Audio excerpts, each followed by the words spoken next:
Angadipuram town കേന്ദ്രീകരിച്ച് കടകളിൽ മോഷണം. നിരവധി മോഷണ കേസുകളിലെ പ്രതി പെരിന്തൽമണ്ണ പോലീസിന്റെ പിടിയിൽ. 50-ലധികം മോഷണ കേസുകളിലെ പ്രതി തൃശൂർ പൂങ്കുന്നം സ്വദേശി വിനോദ് എന്ന ബെന്നിയാണ് പിടിയിലായത്. അങ്ങാടിപ്പുറം ടൗൺ കേന്ദ്രീകരിച്ച് രാത്രിയിൽ കടകളുടെ പൂട്ട് തകർത്ത് മോഷണം നടത്തിയ കേസിലെ പ്രതി പോലീസിന്റെ പിടിയിൽ. തൃശൂർ പൂങ്കുന്നം സ്വദേശി പള്ളിയാണി വീട്ടിൽ വിനോദ് എന്ന ബെന്നിയെയാണ് Perinthalmanna CI Sumesh Sudhakaran, SI Shijo C Thankachan എന്നിവരടങ്ങുന്ന സംഘം അറസ്റ്റ് ചെയ്തത്.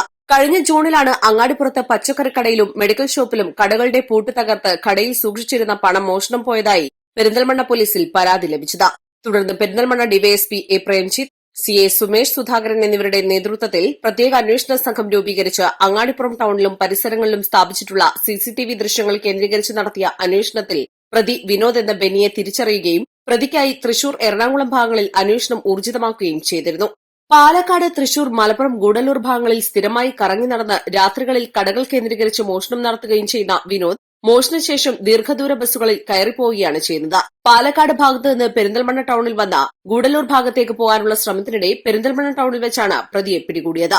എറണാകുളം, തൃശൂർ, മലപ്പുറം, പാലക്കാട് ജില്ലകളിലും ഗൂഡല്ലൂരും നിരവധി മോഷണ കേസുകളിൽ പ്രതിയായ വിനോദ് ജാമ്യത്തിലിറങ്ങി വീണ്ടും മോഷണം നടത്തിയാണ് പിടിയിലായത്. Perinthalmanna DYSP A Premjith, CI Sumesh Sudhakaran എന്നിവരുടെ നേതൃത്വത്തിൽ എസ്ഐ ഷിജോ സി തങ്കച്ചൻ, അയ്യൂബ്, സൽമാൻ, പ്രജീഷ് എന്നിവരും ഡാൻസ് ഓഫ് സ്ക്വാഡുമാണ് സംഘത്തിലുണ്ടായിരുന്നത്. East Live, Perinthalmanna.